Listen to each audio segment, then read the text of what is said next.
पासे वाक़े ॿुधाईंदालूं सांगड़ में अपडेट कंदालूं। ज़िले काउंसिल ऑफिस भरिसां लाशारी बिरादरी के घरनि के बाहि लगी वही है। ब्रेकिंग न्यूज़ है, वाक़े अपडेट कंदालूं। कखावन घरनि में बाहि लगण सबबि समूरो सामान सड़ी रख थी वियो है।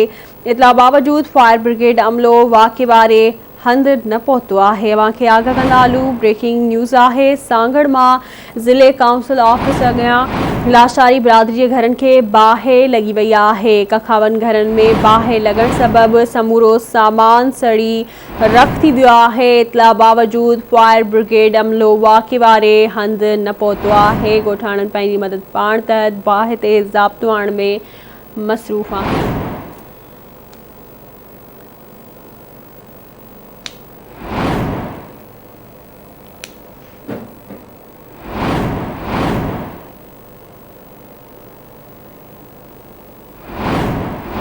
वाक़े अपडेट कंदालूं। ब्रेकिंग न्यूज़ है, सांगड़ में ज़िले काउंसिल ऑफिस भरिसां लाशारी बिरादरी के घरनि के बाहि लगी वही है।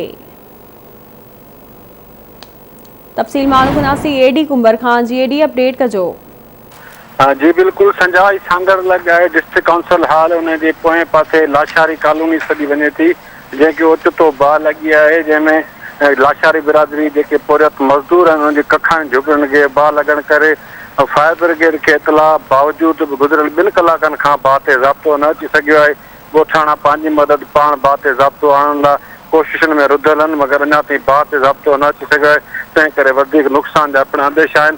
तव्हांखे ॿुधाईंदो हलां त हिन कॉलोनी में एक्साइज ऑफिस, डिस्ट्रिक्ट काउंसिल हाल, उन समेत रेवेन्यू कॉलोनी पिण आहे, मगर 2 कलाकनि खां बाहि ते ज़ाब्तो न अची सघियो आहे। फायर ब्रिगेड अञा ताईं न पहुती आहे, तंहिं करे रवासी सख़्तु परेशान आहिनि। जी